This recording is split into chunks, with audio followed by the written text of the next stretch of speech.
is not changing at all, and if I remember this opening, I think that it was actually between Hikaru Nakamura and Alireza Firouzja that we saw this bishop f5, knight h4, bishop back to d7. So it seems like Jan has been he's been studying his games for sure.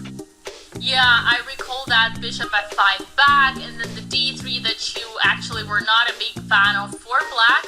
Now black in this position decides to go for fianchetto as well, as white already has double fianchetto, and now c4, counterattack in the center, bishop to e6, d3. That looks like, can I call it a ready? Yeah, definitely, with the knight on f3 like that, of course pawn getting up to c4. What we have here is kind of a setup that's definitely playable from both sides, but usually what I see in this setup is the black bishop on a different square. So personally, I would give the small nod to Hikaru in terms of the opening, because I'm used to seeing the bishop on f5, and I'm used to seeing the black bishop actually not fianchettoed on e7 or d6. So a little bit unusual that we see things this way, but knight on a6, bishop on e6, those are very unorthodox placements for those pieces, which makes me think that Hikaru has to be slightly better here. He's once again utilizing the b3 that he knows so well. Why change, right? This is something he knows so well, and it's been working this event.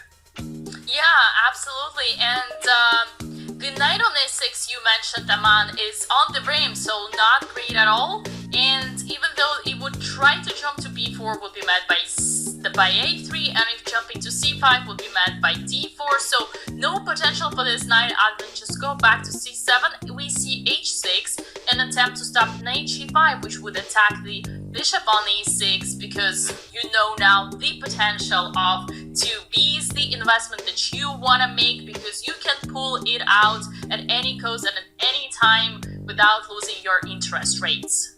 And it's very important that the move h6 is played, because it reinforces the point that I was just talking about. The bishop on e6, the knight on a6, they're misplaced, right? They're not really exactly where they should be. And so black had to spend an extra move playing h6. I bet if that bishop was on a different square, he wouldn't need to do that. And that's why the computer is slowly saying, hang on, I start to like the position here, and hang on, is this a pawn that he's actually going to be taking? I don't think so, because there's bishop h3 that I can spy at the end of things.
for black's king to get in the middle of the board, king e7, king d6, and the pawns will push f5, e5. However, the rooks are not off the board, right? And this is a big deal. The rook on a7 for Hikaru, very active, causing a lot of problems in there. So I'm curious how the game is going to develop, but my general feeling is that black kind of has the better chances here, and I don't know if that's correct. He's got the c file, so the rook on a7 looks good, Dina, but maybe it's the c file that matters.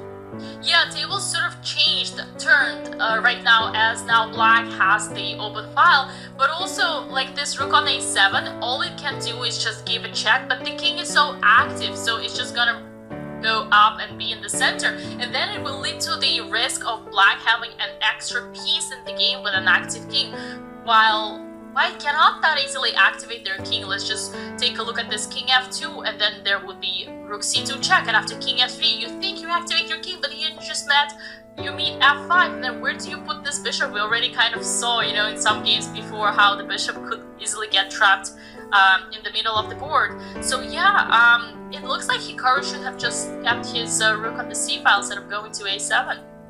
Well, he can always bail out with rook to a8. So I think the reason Hikaru is spending time here is he's trying to get to the bottom of whether it makes sense to continue playing this game. I think that he's probably going to get to the decision of rook a8 because it's safe. He's also down a bit on time, and it seems risky to allow the black rook into the position.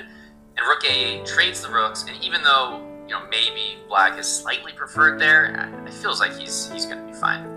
Rook a6, Aman, just happened at f5. Hikaru is trying to squeeze more in this position, but is that objectively right? I'm not so sure. He's hitting the pawn in a way that if the pawn moves to b5, he's taking the a pawn. Personally, lower on time here, and everything considered about the position, I don't think I love it, but this is just the style that Hikaru has. He's a fighter. He's already surprised me with that move rook c7 earlier, which I thought was quite good. So it definitely could just pay off for him. All I'll say, Dina, is he did go a little bit overboard against that one game against Magnus. He got his queen a little bit too far, and he ended up losing. So I think he'll keep that in mind and obviously not go too hard here. Yeah, the good thing about Hikaru's position right now is that he always has this idea, sort of like repetition. Had black king tried to activate itself, there would be again rook a6, and if black doesn't want to repeat, then there are always these risks of d4 and b4, just careful for king b5, but nowhere to activate yet, and the rook would suddenly be on the counter attack. So king d6 did happen, and there could be a repetition right away. Yeah, rook b7 also hits the pawn, but then the pawn could go to b5, so as you've highlighted, I think it makes sense, and Hikaru is indicating that he's looking to repeat here with these moves, and I think we just kind of got a long-winded way of the draw that we may have known was coming, but I will say probably the right decision from Hikaru, because I was worried if he tried too hard to try to win that, things could have backfired, but obviously he's learned from that game earlier. You're not going to take too many risks game one, and the players agree to a peaceful